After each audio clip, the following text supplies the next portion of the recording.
मां सुवर्चला सिद्धधाम गौशाला पर आयोजित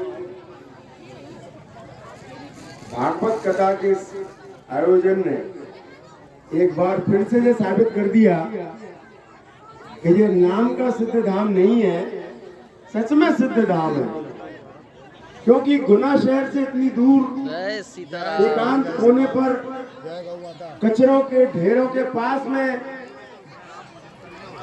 में बहती हुई एक छोटी सी नदी जो नाले में धीरे धीरे तब्दील होती जा रही है, वहां पर गाय गोवंश से बचाकर एक संदेश पूरे देश भर में देने का जो प्रयास हमारे आदरणीय श्रद्धेय विवेक महाराज जी और उनके तमाम सभी साथी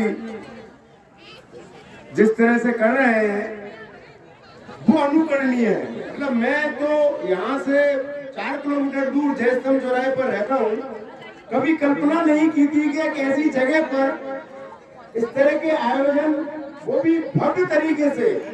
भव्य तरीका इसलिए कह रहा हूँ, भव्यता का मतलब ये नहीं है कि यहाँ पर हजारों लाखों लोगों की भीड़ हो जाए।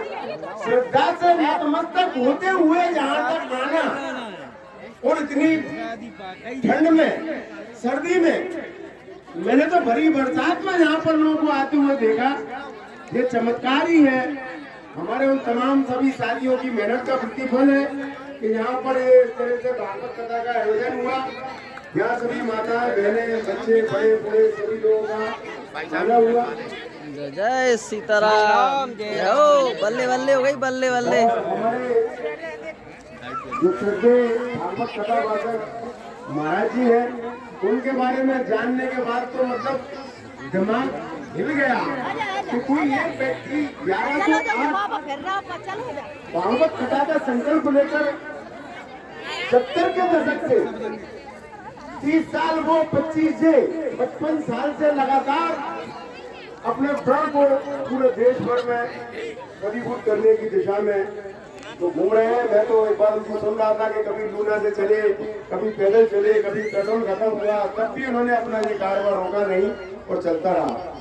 ये जो उनकी संकल्प है, ये संकल्प कहीं ना कहीं हमारे लिए भी प्रेरणा देता है। और उसी संकल्प के अनुसार हमारे श्रद्धेय विवेक महाराज जी, उनके साथी सहयोगी विवेक सतीश सवेरे जी और तमाम सारे साथी, मैं नाम उनके जानता नहीं हूँ कई लोगों के, लेकिन मैं देखता रहता हूँ उनको। यहाँ पर सतीश भाई मेरे साथ में चूंकि काम कर रहे हैं तो उनका नाम मेरी जबान पर जल्दी आ जाता है।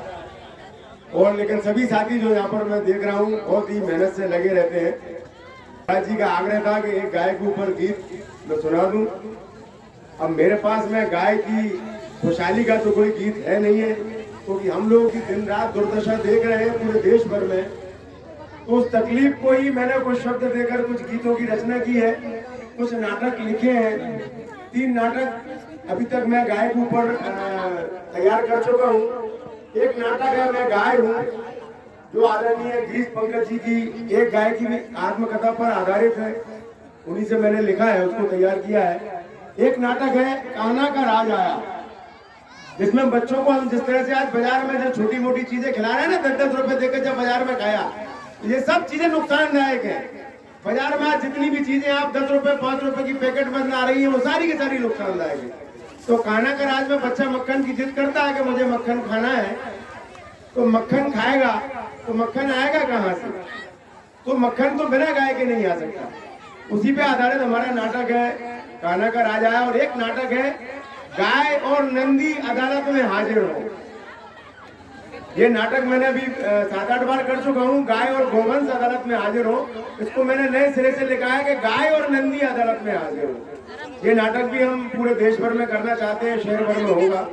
तो एक जो दर्द है गौ माता को लेकर, तो अलग अलग गीतों की एक अंतरे में आप सभी के सामने यहाँ पर आप भोजन करते करते चलते फिरते सुनिएगा कि गाय गोवंश का आखिर दर्द क्या है।